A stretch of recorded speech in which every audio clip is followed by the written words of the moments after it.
28b1. Safer book. Okay, I will watch the Or you screen. can watch the screen. Either one works. Says the Gemara.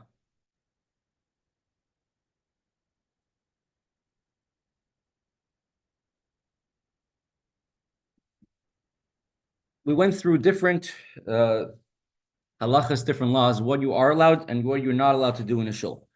You're not allowed to go for a walk in a shul. You're not allowed to go into a shul to protect yourself from the rain, from the heat. You're not allowed to take a courtyard in the shul, to make a shortcut to go through the shul. And you're not allowed to make a hesped, a eulogy of a private individual, but for a public, a very large crowd, that you are allowed to do. And the Gemara will soon discuss which type of hesped, which type of eulogies are allowed in the shul. We're also going to discuss how nowadays we do many of these things you're not allowed to do. We do in a shul. We still don't take the shul as a shortcut, but we eat and we drink in the shul. So we're going to discuss this as well.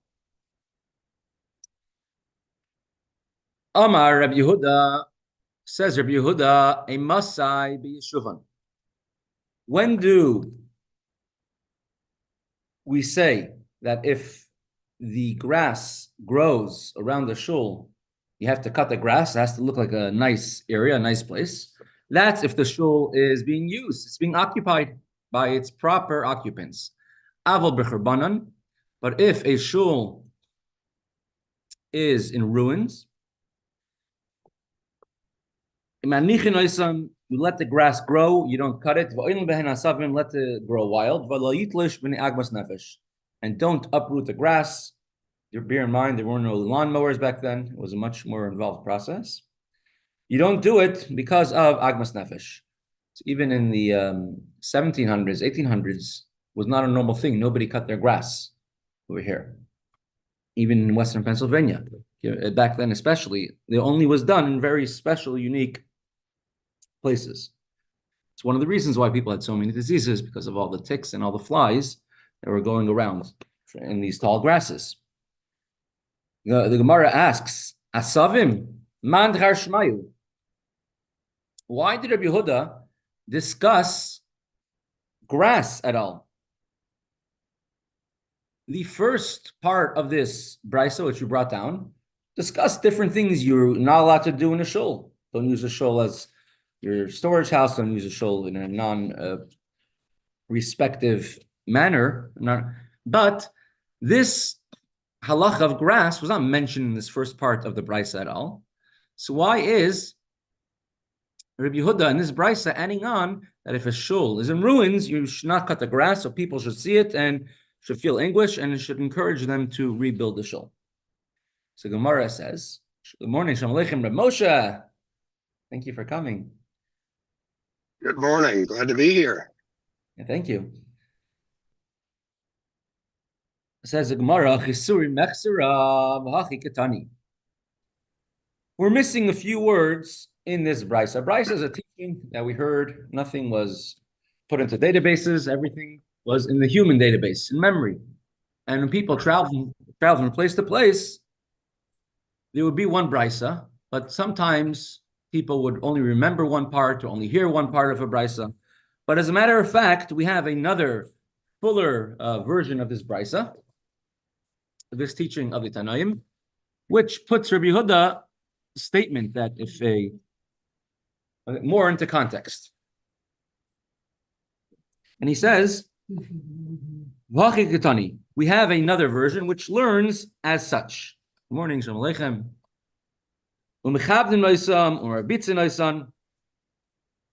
Part of respect for a shul, besides for not eating and drinking and eulogizing and taking a walk and using the shul as a shortcut, part of the respect of a shul is that you should sweep the shul from all the dust. You should mop the shul from all the dust. And you take away the dust by sprinkling water. Because the shul should be settled. Right? You should not have grass growing in the shul, which was very common all the way till the 19th century, that most houses, the floors were made out of earthenware, including a shul. The shul was also the floor of the shul was usually, in many places, made out of the ground. And so it's a mitzvah to always constantly clean it, take away any dust, make sure that grass should not go wild in the shul. Amar Rabbi Yehuda says about this last detail that you should make sure that grass does not grow in the shul, and you should always dust and clean and mop. When does this apply? When the shul is being occupied. But when the shul is in ruins, then you allow the grass to grow wild. And you should not uproot any grass in order that people should see it and that people should feel anguish and should now want to go rebuild the shul. Continues the Gemara. This is going to be connected to all the practical halachas in the shul. Come Sunday night, we serve food in the shul. Monday night, we serve food in the shul.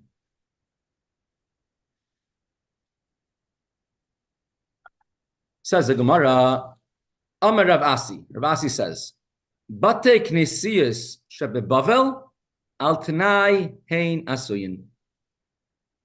Assalamu alaikum, Reb Pinchas, thank you.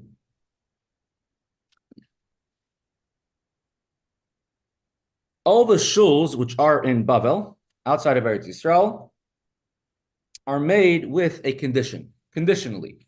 What type of condition? Rashi says that you should be able to use a shul for any need that the community sees fit to use it for. Rabbeinu Hananel says that the shul is conditionally holy, meaning while it's a shul, it's completely sacred as a shul, but at any moment it could go back and become a non-holy place again.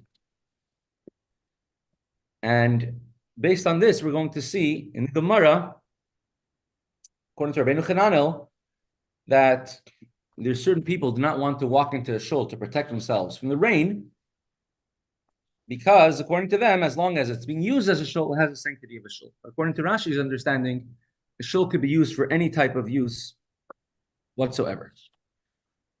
So in Chutz La'aretz, outside of Eretz Yisrael, al tanai hein asuyin. They're made with a stipulation that they do not have the full kedusha, the full sanctity of a shul. And when it was built, it was known that eventually they're going to be destroyed because there's only one place in the world that's permanent. Which place is that? Yeah, Eretz Yisrael. Right now, or you can hold on to it next time. The only place which is permanent for the Jewish nation is a holy land of Eretz Yisrael. And therefore, any shul which is built outside of Israel, we know we're not going to be here for too long. It's eventually going to be destroyed one way or another, either by persecution, or when Mashiach comes, we're all going to go to Eretz Yisrael. But the shuls in Eretz Yisrael, we're going to need it. When Mashiach comes, we're going to have a big lack of shuls, need for shuls in Eretz Yisrael from all the generations, and all the Jews in the world are going to need shuls. So all the shuls in Eretz Yisrael, their kedusha, their holiness stays forever. A condition has to be made before the shul is built. After the shul is built, conditions don't work retroactively. If you built it without a condition, just built the shul without having anything in mind. So in Eretz Yisrael, then it has a holy sanctity of a shul always in perpetuity. Outside of Eretz Yisrael, it's going to be even if he didn't stipulate, it's like this condition was already there.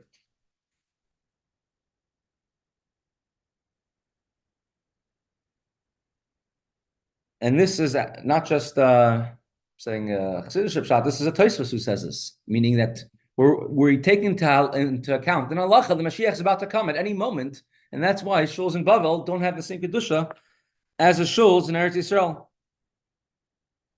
There's a famous line in Mesechta Megillah Daf which says that when Mashiach comes, all the shuls the entire world will be connected, will become to Eretz Yisrael and be connected to the Beis Hamikdash.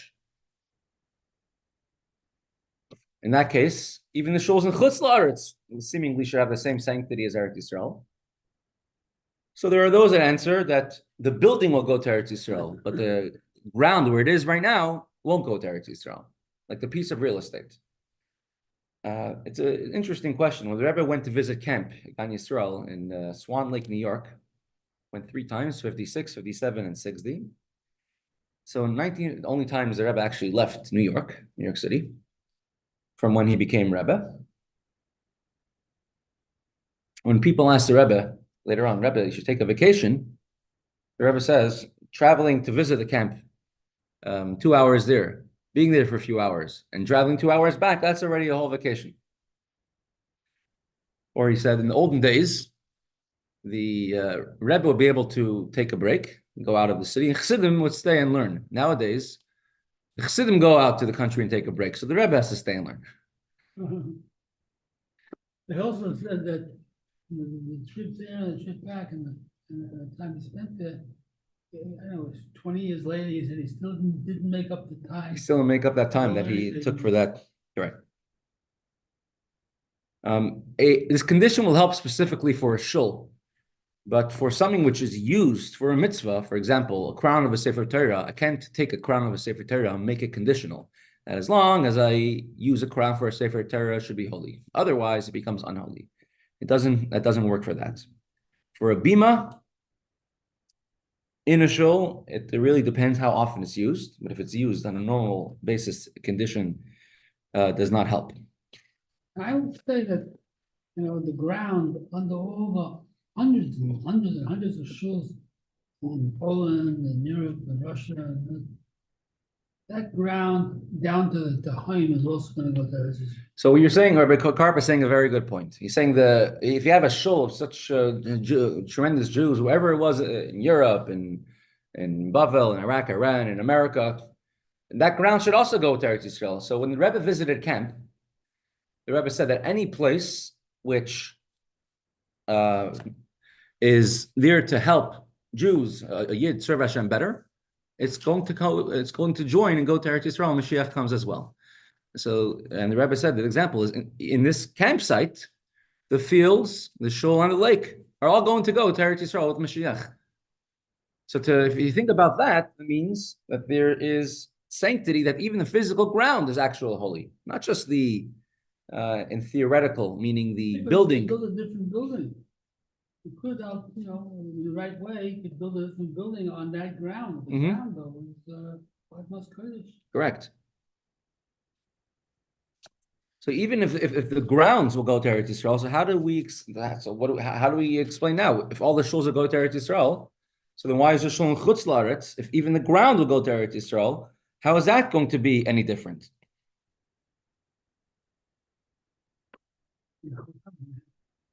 So the first answer we gave, that comes from the Ben Ish Chai. There's another answer that which is brought interestingly in the name of the Chavetz Chaim, is if you have to sort of insert a reading into the Gemara, and it says it's made on a condition. The condition is that as long as we're in Galus, it's not going to be permanent Kedusha. It's only later on, Mashiach comes, then we could show retroactively it had Kedusha. But in the meantime, meaning when the Jewish people will leave all the places in Chutz La'aretz, come back to Eretz Yisrael, we won't have a need for local shuls, because everyone will go to the Beis Hamikdash to daven. So the local shul right now currently is not going to be the shul. It's not going to be B'nai Emunah Chabad. It's not going to be whichever shul it is. It's going to be connected to the Beis Hamikdash, meaning that right now this shul is not holy as this shul. It's holy as part of the Beis Hamikdash. When Beis Hamikdash will be built. That sanctity did not yet come to this current shul right now. It's only going to apply when it's connected to the Beis Hamikdash after Mashiach comes. Right? So currently, to say that the shul is holy now because it's going to be brought to Eretz Yisrael when Mashiach comes, that never really could come into effect until it's connected to the Beis HaMikdash, and the shul was never sanctified with that. This explains later on, in the next Amud, we're going to have the entire very, very unique Gemara about Beis Rabbeinu Bavel, the house of our leader in Bavel, outside of Eretz Yisrael, where the Nasi, the leader of the Jewish people, is in outside of Eretz Yisrael. We're going to discuss a tremendous kedusha, the tremendous holiness in such a shul. And he says, Nasa Mikdash or Yashosham, the Beis HaMikdash traveled and went to this particular shul. And we're going to discuss the parameters of what is the sanctity of shuls in Eretz Yisrael and shuls in Chutz La'aretz. And even in Chutz La'aretz, there is a shul of the Nasi, and there's a shul of everything else, which is not the shul of the Nasi, which receives its kedusha from the Nasi. So essentially, the only shul which would have a kedusha in perpetuity will be a shul that was a shul of a Nasi in Chutz La'aretz, because that's going to be the makim of the Mikdash. Well, yeah, spoke about that regarding the 770 that's the shul from the three that could have. But he constantly referred to 770. 70 as Beis Rabbeinu Bavel, correct. But even the Beis Rabbeinu Bavel is able to move from spot to spot. And we're going to see that the Beis Rabbeinu Bavel, and that we're going to talk about in the Gemara itself, would travel from two different shuls in two different time periods of the year. What are you allowed to do in the shul? Afal Pikain. So if the shul in Chutz La'aretz, shuls outside of Eretz Yisrael, don't have the same level of sanctity as the shuls in Eretz Yisrael, so you could think, okay, let me go and have a big bingo match inside of the shul, right? You can't do that. You have to respect the shul, and the shul you have to have murder, and you have to have proper respect and proper when you go into a shul. We learned previously in the Gemara a few blot ago that if someone's wearing shorts or short sleeves or sleeveless, they shouldn't be, definitely not be chazan in the shul. Got an aliyah. So you have to respect the shul. So, but what could you do? Cheshbonis. Cheshbonis means calculations, which is not something which is using the shul like a place to get dressed, as a dressing room, to look at yourself in the mirror, but it's rather using the shul for sort of a parva type of thing. Now, the cheshbonis shel mitzvah, if you're making a calculation, how much tzedakah we need to give, how much money we need to redeem a captive, that for sure you're allowed to do. That's a tzarech mitzvah. But even of a more mundane thing, for example, a calculation for expenditures of the community. We want to fix the roads. So not necessarily a mitzvah. It's going to help for a mitzvah. That's the type of thing which you are allowed to do in Chutz La'aretz, outside of Eretz Yisrael.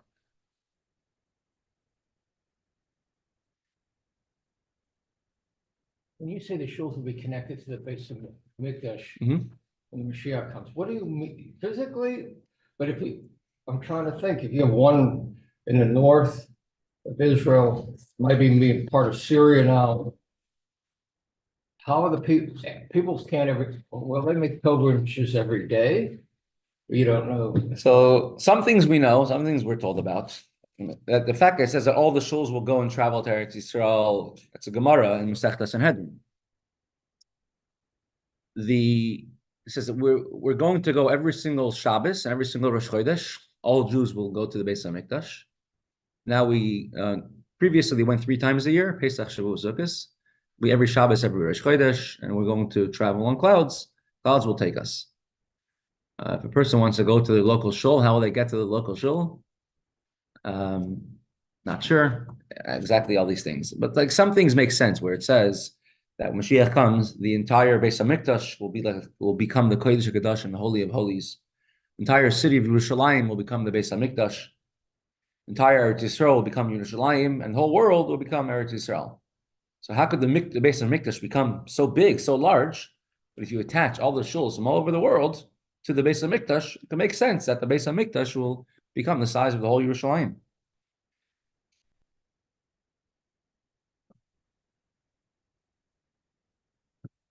When the Hatzalah ambulance was the first Hatzalah ambulance was made in Crown Heights. So in what year was it? 74, I think, or 1970. Or 1969, but it was Tashin Lamed. On Shmini Atzeres, there was a great chassid, a tremendous chassid. Unfortunately, he had no children. Very quiet, unassuming fellow. Only recent years, letters that he wrote to so many other people really actually show the tremendous chesed and tremendous things he's done. He single-handedly probably was responsible for saving at least 500, 1,000 chassidim from Russia in the 1946, 47, getting them out. He started by Srifka. His name was Rabbi Yitzchak Golden. Unfortunately, he had no children. He was by the Hakafos of the Rebbe in 770 in Shmini Atzeres, and in the middle of Hakafos, he had a heart attack. And they called the EMS, and by the time they came, it was already too late. And he passed away, unfortunately, over there. And that's when they started Hatzalah in Crown Heights. They already started in Williamsburg shortly before that. They started Hatzalah in Crown Heights, and they brought the first ambulance. And the Rebbe spoke about an ambulance, which is a vehicle of Hatzalah. And Hatzalah has a response time of under a minute. And then you could call if you call the EMS in New York, they might come in 10 minutes. If you call the police, they'll come in 30 minutes. So the Rebbe spoke about this, saying that a vehicle which is whole purpose is to help save other fellow Jews, such a vehicle will also go to Eretz Yisrael, also be part of. So it means go to Eretz Yisrael, be part of Eretz Yisrael. But the Rebbe says it will go with Mashiach, with the shuls, it will go to Eretz Yisrael as well. I don't think it's going to be attached as an exhibit to the Beis HaMikdash, but I mean, so what exactly that means, I'm not exactly sure. Interesting, because I heard the story that the Shraga had a heart attack in the bathroom, and when he had the heart attack, he saw himself, and the city EMS came. And he didn't like him because he was an activist. No, he was dressed up to go to a New Year's party.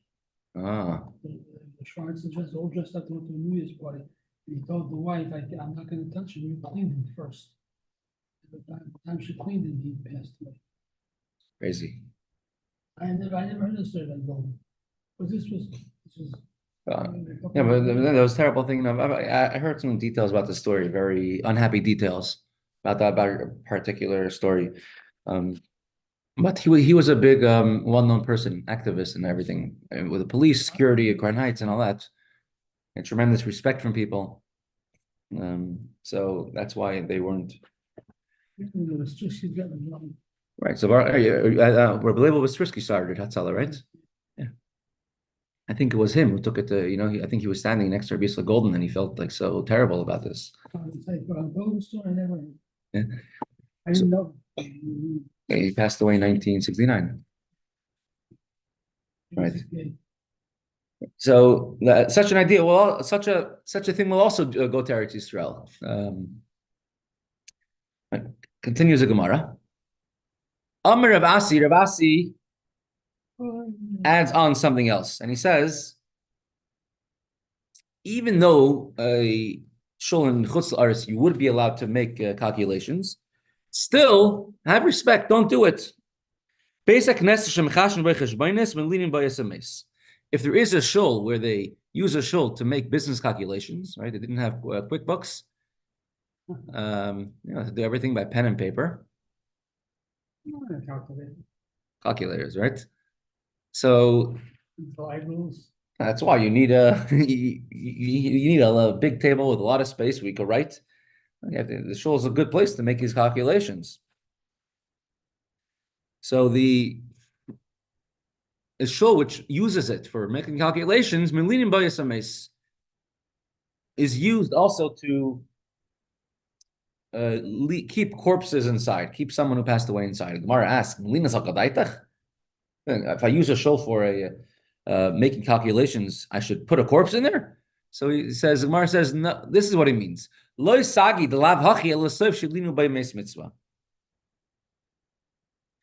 if you're using a shul for a place, not exclusively for davening, So then Hashem says, you're not respecting my shul enough. The shul is eventually going to have to be used for other uses, which are not so pleasant, that if someone passes away and there's no relatives, no one around to take care of them, take care of the person who passed away, so that person will be brought into the shul, and they have to have a meis mitzvah. That person, will have to be taken care of. The body will be brought into the shul. So Asi disagrees.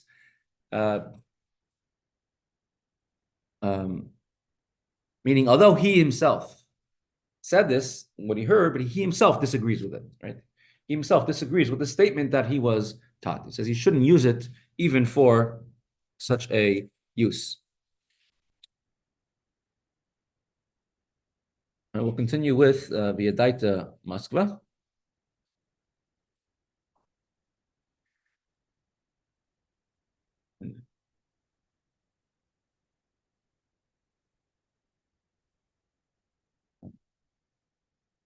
And have these.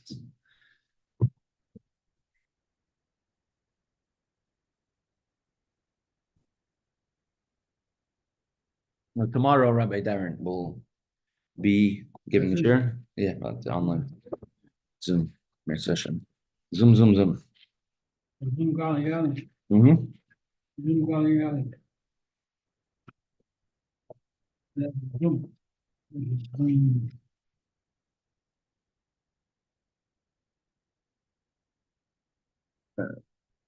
We can share. So the Rebbe explained one point of his Maimer in Taf Shalom in Beis 1972, 78.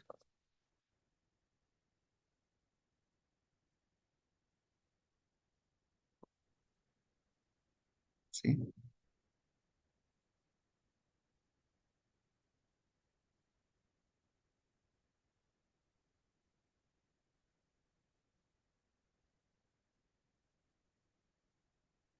Let's see if we can make it a little bit larger.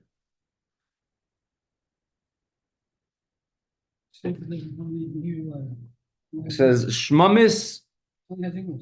Yeah, it goes back and forth as you continue.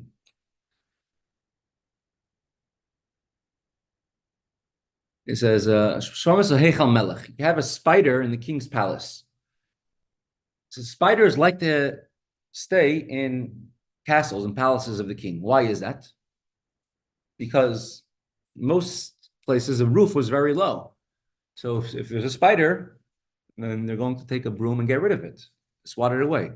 But the palaces, the houses of the kings, were very tall. So the spider had would make a web high up in the ceiling, and nobody would disturb it over there. Now, if someone's standing in front of a king, I say, cool, I've never seen spider webs, so many of them. And instead of focusing on the king, they focus on the spider webs. What would the king do? Back then, for sure. King would get very upset, probably take his head off. So in a similar sense, when we're here in the world which Hashem made, we could focus on the spider, which is up there in the ceiling, which is everything that we see in reality right in front of us.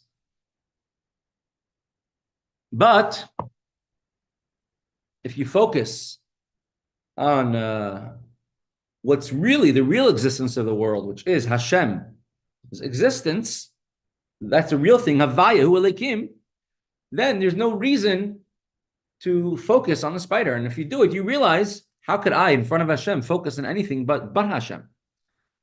If somebody has $1 million deal, but I have to pay a $10 commission to get it, person says, I'm not going to make this deal because I'm going to lose $10 on it. Don't focus only on the small problem, right? You focus on the big solution.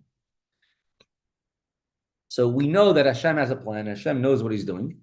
And that's why a chassid is always happy. Why are you always happy? Well, no one has their problems in life. Everyone has problems. But as a chassid, you're taught, lift your eyes up and look always, what is Hashem? Right? See who created this. What's Su'u Marim Enechem stands for? Shema. Lift your eyes up. You always look at heaven. Chassidim used to wear in Russia casquettes with a very, almost a very, very small brim. And later on, these type of hats became outlawed, and it became a new law by the Tsar, one of the Tsars, in times of the Tzemach Tzedek, that you're only allowed to have hats with brims in Russia. He didn't like it for whatever reason. And Tzemach Tzedek explained the reason is it's a spiritual reason, the reason why this decree took place. It's because Chassid always looked up to heaven, looked up to Shemayim, always looking up towards Hashem. And the Tsar, the angel of the Tsar of Russia, was not happy with this. And therefore, he made it should be a decree. You have to wear a brim, then it should block your constant view. You have to tilt your head up in order to look at the Shemayim, look at the heavens. And the Tzemach Tzedek said, now we have to tilt the brim in a way they tilt it, they should always be able to see it. The idea is to be able to look beyond. So we're looking here inside. V'shem Elikim. We keep the brim down. The Litvish and put the brim up. Correct. The whole idea of wearing a hat is only a more modern thing. It only started, I think, in Russia. I mean, in the U.S. after we came here. Chassidim didn't wear hats, as far as I know, till. He wants the whole study. Yeah, but all that considered what kind of hats did they wear about it. What happened to all this material? I don't know. A lot of it was in his head. Yeah. He went. I once heard him sitting outside 770. I forget who it was. One of the really elderly Chassidim. And one of the questions he is, what kind of hats did they wear? In Lubavitch, they all wear casquettes, but it's interesting. In Poland, it's some you'll see both. Particularly in America, that's where they they started wearing these type of hats. In Poland, you had the itchy mares. Poland, what? They were called itchy mare, for the getter. Yeah. Getter used to wear hats. Yeah, itchy mare, but I don't know if it's just kids or the older ones. I don't know. Now, they said that the Getter Rebbe had 10,000 chassidim who didn't put on tefillin every day because they were under bar mitzvah.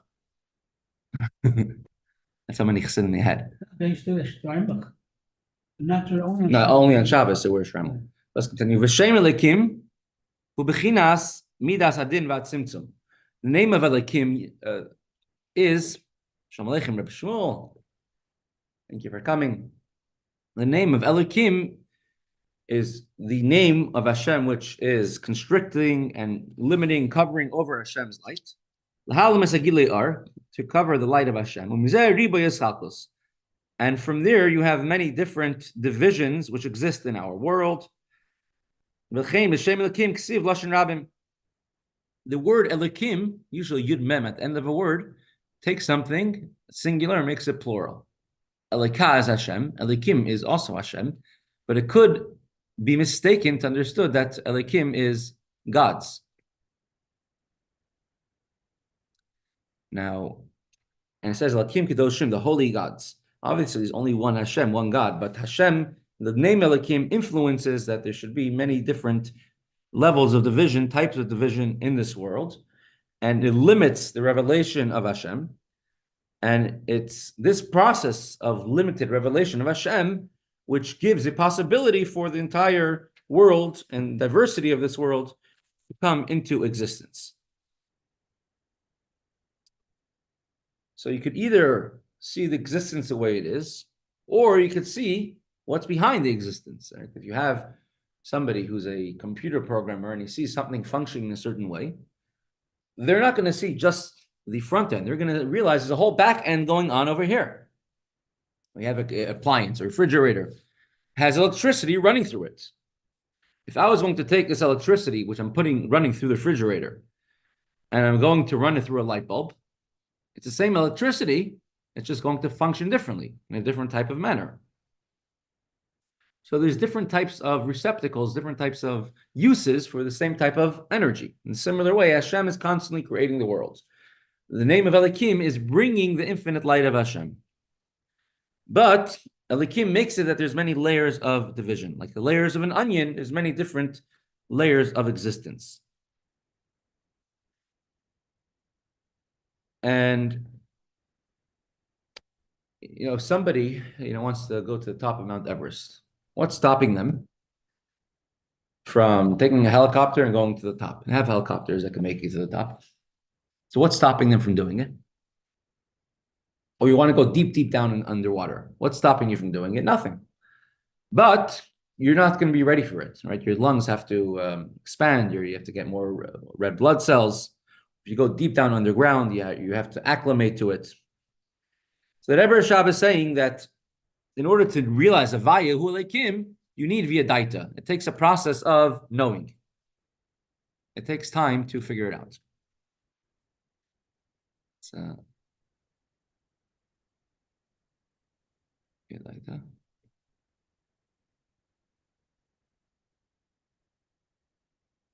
V'aloshen HaKabbalah. Just want to bring in the actual memory. Aloshen HaKabbalah, in the terms of Kabbalah, here, Kabbalistic terminology,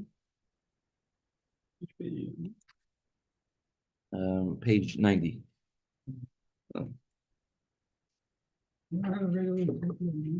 No, we have a regular Sefer environment, just using this one.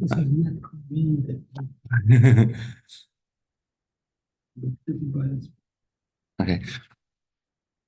So according to the terms of Kabbalah, it's brought in Torah, are Shem Havaya Makara. The name Havaya Yudke Vavke, that is a source of light. Hashem's godly light. And the name of Elikim, that is a source of the godly vessels. What is light?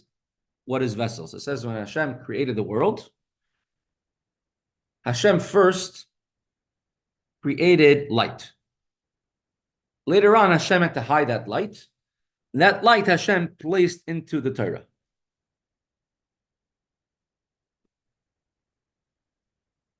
So when Hashem created everything, He created it out of nothing. Now, if everything which exists has to go back to its original state. For example, if I have a rubber band and I scratch it, it's going to go back to its shape. A rock, you throw it in the air, it's going to land back on the ground.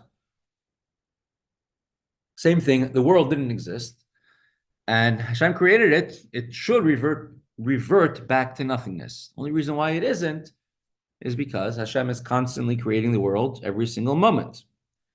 So whatever happens at any time, Hashem is not just letting it happen, Hashem is making it happen. He's doing it, He's creating it right then. Otherwise, it wouldn't exist. There was one time a conversation between a chassid, two friends. They grew up in school together. One became a chassid, and one was not a chassid. And so he said, "What did you learn when you're learning chassidus?" He says, "We learned about Hashem." He says, "I knew about Hashem always."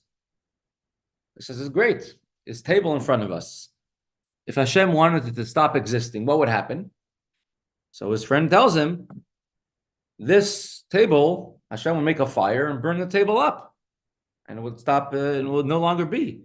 So he said, such Hashem, after learning Chassidus, I now know such Hashem is a type of Hashem that belongs in the fire, because if Hashem wanted to stop the table to exist, He would simply stop making it. He's creating it every single moment from new. So the letters of the Torah, which is the lights, are constantly creating the world over and over. And so Havaya, the name Yudke Vavke, the 4 letters of Hashem, is the lights of Hashem. Elikim, concealing, as if you remember Rabbi Paul Eisenberg, the Rebbe told them in Yechidus the word effulgence, right, for Hashpah. That would be the idea of light, giving the godly energy.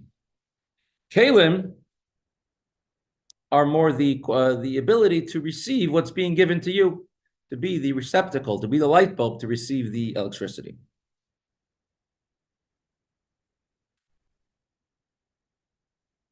V'hagam, the kalim, that's Sfiris. Now, so we have the Hashem's light being revealed, and you have the concealment of Hashem's light. One is Iris lights, one is kalim. the light of Hashem is very intense, and a person who is a neshama, soul, is not able to handle such intensity of the greatness of the light of Hashem.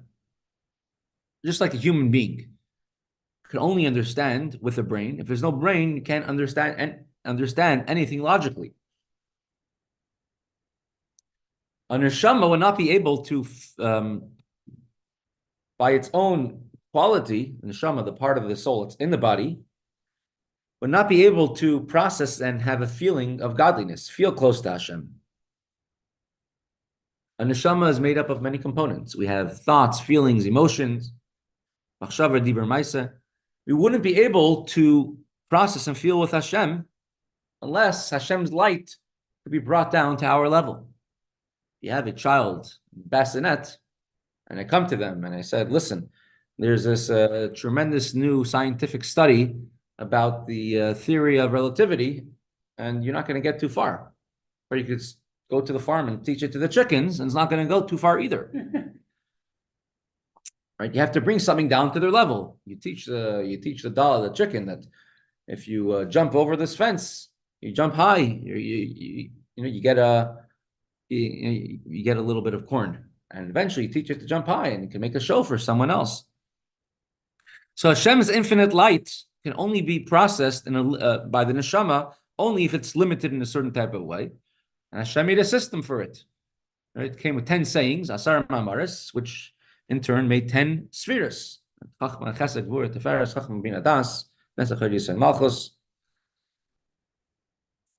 So there is a means, there is a purpose for the Kalim.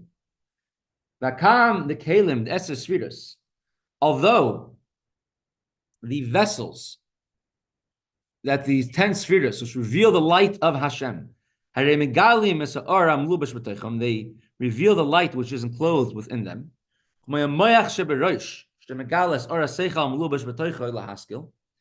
Just like our brain reveals the intellect which a person could think about, a person with her eyes could see.